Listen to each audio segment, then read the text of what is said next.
भारत की प्रमुख झीलें। ध्यान से समझेंगे हर एक क्वेश्चन को और जो सही पॉइंट्स है उसको अपन चिन्हित करते हुए चलेंगे। क्वेश्चन नंबर 1 पे अपन ध्यान देते हैं।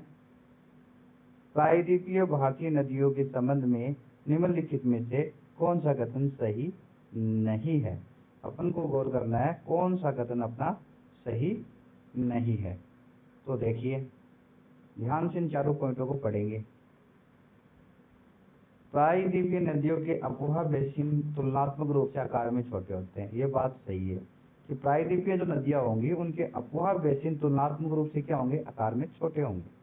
ठीक है, दूसरी बात पे गौर करते हैं। दूसरी बात पे गौर करें, पश्चिमी घाट प्रायद्वीपीय भारत का एक प्रमुख जल विभाजक है। जो पश्चिम का घाट है वो प्रायद्वीपीय भारत का प्रमुख जल विभाजक का काम करता है। बिल्कुल राइट बात है। आगे की बात करें अपन, आगे की बात करते हैं। आगे की बात कर लो सर। आगे की बात क्या करें, नर्मदा और तापी नदियां अरब सागर में ज्वारंद मुख का निर्माण करती है। ये बात भी सही है कि नर्मदा और तापी नदियां ही हैं जो ज्वारंद मुख का निर्माण करती है अरब सागर में। ये 3 पॉइंट तो सही हो गए। तो गलत पॉइंट क्या था हमारा? जो गलत पॉइंट था, रॉन्ग पॉइंट था, वो ये है कावेरी नदी बंगाल की खाड़ी में ज्वारंद मुख का निर्माण करती है, हालांकि ये नहीं करती। ठीक है, तो ये पॉइंट अपना गलत है। तो ध्यान से समझ लिया होगा हमने कि 3 पॉइंट ऊपर वाले जो हैं वो अपने एकदम सही है। नीचे वाला जो 4 नंबर पॉइंट कावेरी नदी बंगाल की खाड़ी में ज्वारंद मुख का निर्माण करती है, ये पॉइंट गलत है। अब क्यों गलत है इसके ऊपर भी अपन ध्यान देंगे। ठीक है, रेड से मैं मार्क करूंगा जो गलत होगा, बाकी सारे अलग अलग रंग से बता दूंगा मैं आपको, अलग अलग कलर से। अब गौर करते हैं अपन इस बात पे कि ये पॉइंट गलत है तो क्यों है। देखिए, कावेरी नदी बंगाल की खाड़ी में ज्वारंद मुख का निर्माण करती है, ये बात गलत है, हमें पता है। अब गौर करते हैं ये बात गलत क्यों है। ये बात गलत क्यों है? कावेरी बेसिन तमिलनाडु, कर्नाटक, केरल और केंद्र शासित प्रदेश पौंडुचेरी में फैला हुआ है। कावेरी नदी का जो बेसिन है वो कहाँ कहाँ फैला हुआ है, पहले तो ये गौर करें। तमिलनाडु में, कर्नाटक में, केरल में और केंद्र शासित प्रदेश पांडुचेरी में, 4 जगहों पे आ गया है। ठीक है, इस पे हमने गौर कर लिया। उसके बाद अपन चलते हैं पीछे की बात, आगे की बातों पे। आगे की बातों पे ध्यान दें। इसका कुल क्षेत्रफल 81,155 वर्ग किलोमीटर है, जो देश के कुल भौगोलिक क्षेत्र का 2.7% है। यानी जो देश का एरिया है उसमें से 2.7% क्या है, ये एरिया है जो हम बात कर रहे हैं, जिसकी कुल क्षेत्रफल इसका 81,155 वर्ग किलोमीटर है। इसका मतलब है किलोमीटर स्क्वायर। कावेरी नदी तमिलनाडु के कुडलोर के दक्षिण में बंगाल की खाड़ी में गिरने से पहले ये नदी कई वितरिकाओं में विभाजित होकर एक विस्तृत डेल्टा बनाती है। ये दक्षिण भारत का उद्यान कहा जाता है। ठीक है, ये दक्षिण भारत का क्या है, उद्यान है। तो ये अलग अलग ये विभाजित होकर, देखो ये बात क्या कर रहा है इसमें कि कावेरी नदी तमिलनाडु के कुडलोर के दक्षिण में बंगाल की खाड़ी में गिरने से पहले ये नदी वितरिकाओं में विभाजित होकर एक विस्तृत डेल्टा बनाती है, डेल्टा बनाने का काम करती है। ठीक है, ना कि ये क्या बनाती है, ज्वारंद मुख। अब बात करें ज्वारंद मुख होता क्या है, ज्वारंद मुख होता क्या है, दोनों चीजों में बात हो जाए कि ज्वारंद मुख क्या है और डेल्टा क्या है। डेल्टा एक भू आकृति है जो नदियों द्वारा समुद्र में लाए गए तलछट के जमाव से बनती है, जबकि ऐश्वरी यानी ज्वारंद मुख एक जल निकाय है जहां नदी का मीठा पानी समुद्र के खारे पानी से मिलता है। एकदम क्लियर होगा अगर पहला क्वेश्चन आपको अच्छे से। हाँ मुझे पता टाइम ज्यादा लग रहा है, लेकिन क्वेश्चन क्लियर होना जरूरी है। ये चीज हमारे पेपर में काम आने वाली चीज है, अगर समझेंगे तो काम आएगी, वरना मेरे दोस्त या जो भी स्टूडेंट पढ़ रहा है यहाँ से, ये प्रॉब्लम कर देगी आपको फिर आगे, है ना। आगे देखो क्वेश्चन नंबर 2। क्वेश्चन नंबर 2 में पूछा जा रहा है कि उनमदा कायल झील भारत के किस राज्य में है। सीधा सा अगर आपको ज्ञान है तो सीधा आप आंसर कर सकते हैं, क्या ये गुजरात में है, क्या ये केरल में है, क्या ये पश्चिम बंगाल में, क्या ये राजस्थान में। तो इसका सीधा सीधा आंसर पड़ेगा अपना कि ये कहाँ पे पड़ेगी, ये हमारे केरल राज्य में पड़ेगी। कहाँ पड़ेगी, उनमदा कायल झील कहाँ पड़ेगी, केरल राज्य में पड़ेगी। अब इस पे थोड़ा और गौर करते हैं। और गौर करते हैं। पुनमदाकायल झील जिसे लोकप्रिय रूप में वेबनाड झील का हिस्सा माना जाता है। पुनमदाकायल झील को किसका हिस्सा माना जाता है? वेबनाड झील का हिस्सा माना जाता है। एक बात पर गौर करें कि यहाँ जो पढ़ाया जा रहा है उसको याद भी कराने की कोशिश की जा रही है। ठीक है, केरल राज्य में स्थित है। कहाँ पे? ये केरल राज्य में स्थित है। वेबनाड झील 3 जिलों में फैली हुई है। आप ध्यान दें, केरल के 3 जिलों में है वेबनाड। इसे कोट्टयम में वेबनाड झील कहते हैं, अलपुझा में पुनमदा झील कहते हैं और कोच्चि में कोच्चि झील के नाम से जाना जाता है। समझ आ गई बात? आगे चलते हैं। Question number 3। क्वेश्चन नंबर 3 में क्या पूछा जा रहा है? कोलेरू झील भारत के निम्नलिखित में से किस राज्य में स्थित है? कोलेरू झील की बात की जा रही है। क्या ये आंध्र प्रदेश में है? क्या तमिलनाडु में है? क्या उड़ीसा में है? क्या राजस्थान में है? कोलेरू की बात करें तो ये हमारे भारत के राज्य आंध्र प्रदेश में आती है। कौन से में आती है? आंध्र प्रदेश में आती है। कैसे आती है देखते हैं। कोलेरू झील, कौन सी झील? कोलेरू झील भारत की सबसे बड़ी ताजे पानी की झीलों में एक है। यह में से एक है। ये कृष्णा और गोदावरी नदियों के बीच आंध्र प्रदेश में स्थित है। 2 नदियों के बीच में है कोलेरू। कौन कौन सी? कृष्णा और गोदावरी नदियों के बीच में। कौन से राज्य में पड़ेगी? कौन सी स्टेट में पड़ेगी? अपने इंडिया के आंध्र प्रदेश में। याद रहेगा? बिल्कुल याद रहेगा आप लोगों को। क्वेश्चन नंबर 4 पे चलते हैं। क्वेश्चन नंबर 4 क्या पूछ रहा है? पेंगोंग त्सो झील हिमालय के निम्नलिखित में से किस उपखंड में पाई जाती है? इसने ये पहले आपको हिंट दे दिया कि हिमालय के उपखंड में है। अब आपको बताना है कि ये हिमालय के किस उपखंड में है। नाम क्या है? पेंगोंग त्सो झील। ठीक है, बात करते हैं पेंगोंग त्सो झील की। तो ये कश्मीर, लद्दाख इसमें पाई जाएगी। कश्मीर, लद्दाख या उत्तर पश्चिम हिमालय में मिलेगी आपको। कहाँ मिलेगी ये?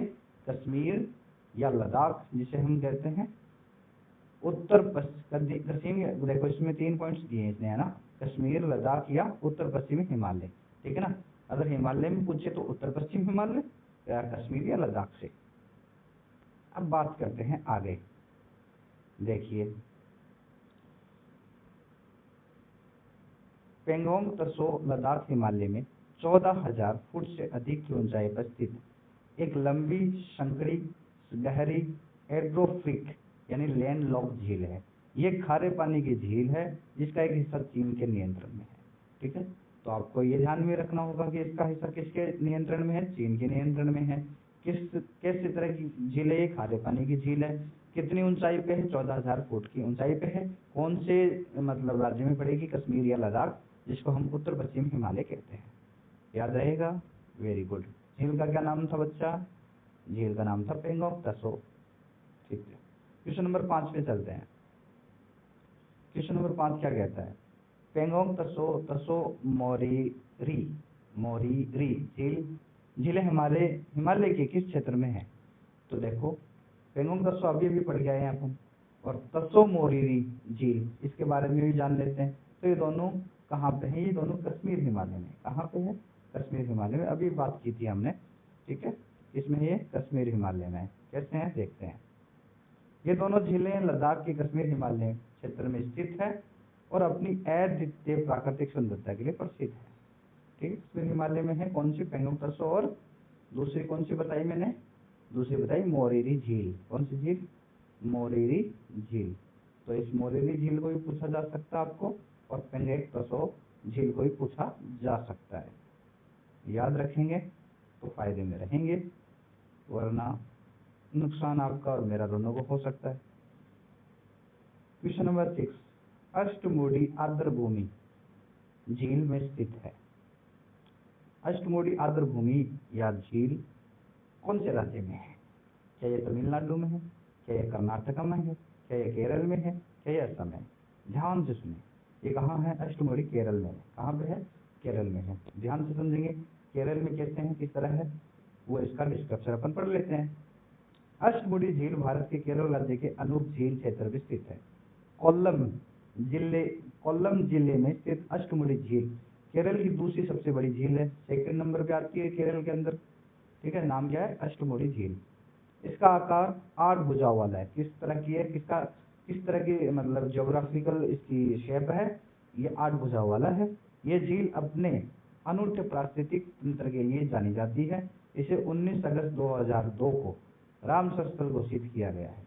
यह झील क्लेम मत्स्य पालन का प्रमुख केंद्र है। कौन सी मत्स्य? क्लेम मत्स्य, ठीक है। और 19 अगस्त 2002 को रामसर साइट के अंदर इसको मतलब शामिल किया गया है। चलो आगे चलते हैं।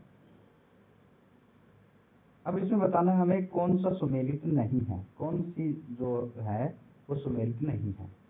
तो सबसे पहले अपन उन पे नजर डालना जो सुमेलित है, तो वो लास्ट में वो रह जाएगा जो सुमेलित नहीं था, ठीक है। चलो गौर करते हैं। क्या ये भीमताल उत्तराखंड में ही है क्या? बिल्कुल सही है, भीमताल उत्तराखंड में ही है। फिर बात करें लोकटक मणिपुर में है क्या? बिल्कुल लोकटक मणिपुर में ही है, ठीक है। बात करते हैं क्या पुलिकट तमिलनाडु में? तो बिल्कुल पुलिकट तमिलनाडु में ही है। तो ये 3 पॉइंट तो अपने सही थे, ये सही है, ये सही है और ये भी सही है। तो सही क्या नहीं है?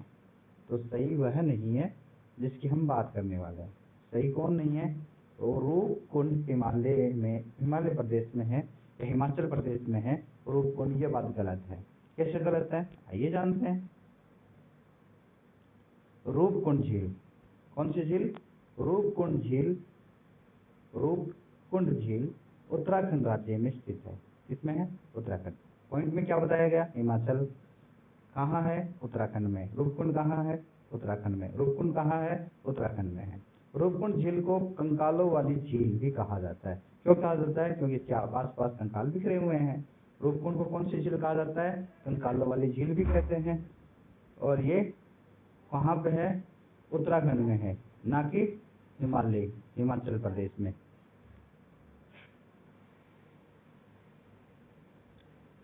आगे क्वेश्चन पे बात करते हैं। चिलिका झील नदी के डेल्टा के दक्षिण में स्थित है। जो चिल्का झील है वो कौन सी नदी के डेल्टा के दक्षिण में स्थित है? तो देखिए, अब ये बताइए ये कहाँ पे है, इसके बारे में जानना जरूरी है। तो बात करते हैं अपन चिलिका झील की, है ना, चिलिका या चिल्का झील की। तो ये महानदी है, उसके क्या है? दक्षिण में है। कहाँ है? महानदी के दक्षिण में है। किसके दक्षिण में है? महानदी के। देखो पढ़ते हैं इस पर अच्छे से। चिल्का झील एशिया की सबसे बड़ी और दुनिया की सबसे बड़ी लेगून झील है। यह महानदी डेल्टा के दक्षिण में स्थित है। यह भारत के पूर्वी तट पर ओडिशा के पुरी, खुर्दा और गंजम जिलों में फैला हुआ है। बहुत आसान सा है। ओडिशा के पुरी, खुर्दा और गंजम जिलों में फैली हुई है ये झील। क्या नाम है? चिल्का झील है। एशिया की सबसे बड़ी और दुनिया की 2 नंबर पर सबसे बड़ी लेगून झील है, जो महानदी के दक्षिण में है। क्लियर है? ठीक है जी, आइए आगे चलते हैं। क्वेश्चन पूछा गया है निम्नलिखित में से कौन सा झील या राज्य सुमेलित नहीं है। अभी अभी अपन पढ़ के आए पीछे, याद रहेगा सबको? याद रहेगा भाई, क्यों नहीं रहेगा? सोहेल सर से पढ़ रहे हो तो अच्छे से याद रहेगा। भीमताल उत्तराखंड में है क्या? पुलिकट कर्नाटक में है क्या? चिल्का ओडिशा में है क्या? देखो, और लोनार महाराष्ट्र में है क्या? ध्यान से पीछे की चीजों पे थोड़ा सा फोकस करेंगे, याद रह जाएगा। देखिए, मैं जो चीज सही है उनको ब्लैक से मार्क कर देता हूँ, जो सही है उनको मैं ब्लैक से मार्क कर देता हूँ, ठीक है। जो सही है उनको ब्लैक से मार्क कर देता हूँ। भीमताल उत्तराखंड में ही है, बिल्कुल सही है। चिल्का ओडिशा में, बिल्कुल सही है। लोनार महाराष्ट्र में, बिल्कुल सही है। बच्चा कौन? बच्चा जो गलत है, पुलिकट कर्नाटक। पुलिकट कहाँ है? आपको पता होगा। पुलिकट कहाँ है? आपको पता होगा। आपको पता नहीं है तो देख लो। आंध्र प्रदेश, आंध्र प्रदेश और तमिलनाडु की सीमा पर स्थित पुलिकट झील 96% भाग आंध्र प्रदेश, 4% भाग तमिलनाडु के अंतर्गत आता है। तो ये कर्नाटक में तो है ही नहीं। ये कहाँ है? आंध्र प्रदेश और तमिलनाडु की सीमा पर। 96% तो ये इसमें किसका है? आंध्र प्रदेश का है। 4% किसका है? तमिलनाडु का है। पुलिकट झील को तमिल भाषा में पजहावे कोरदू एरी कहा जाता है। पजहावे कोरदू एरी कहा जाता है इसको, ठीक है। थोड़ा डिफिकल्ट नेम है, मुझे भी बहुत मुश्किल हुई पढ़ने में, आपको भी हो रही होगी, लेकिन आपको ये नाम याद करने की कोई जरूरत नहीं है। चलिए आज की क्लास का लास्ट क्वेश्चन देखिए, लोकटक झील भारत के किस राज्य में स्थित है? आपने मेरे ख्याल से पीछे की क्वेश्चन में ये क्वेश्चन आ चुका है। लोकटक झील ये पॉइंट्स में आ चुका है। लोकटक झील भारत के किस राज्य के अंदर है? तो देखिए, क्या ये मिजोरम में है क्या ये मणिपुर में है क्या ये मेघालय में है क्या ये केरल में है क्या? आप इसका आंसर इसका आंसर इसका आंसर इसका आंसर आप क्या करेंगे? इसका आंसर आप मेरे प्यारे स्टूडेंट किसमें देंगे? कमेंट में देंगे। इसमें देंगे भाई, कमेंट में देंगे। ठीक है, आज की वीडियो में इतना ही। मिलेंगे अगली वीडियो में इसी तरह के दिलचस्प नॉलेज के लिए, एग्जाम के पॉइंट ऑफ व्यू के लिए बेहतरीन नमूनों के साथ। Thank you.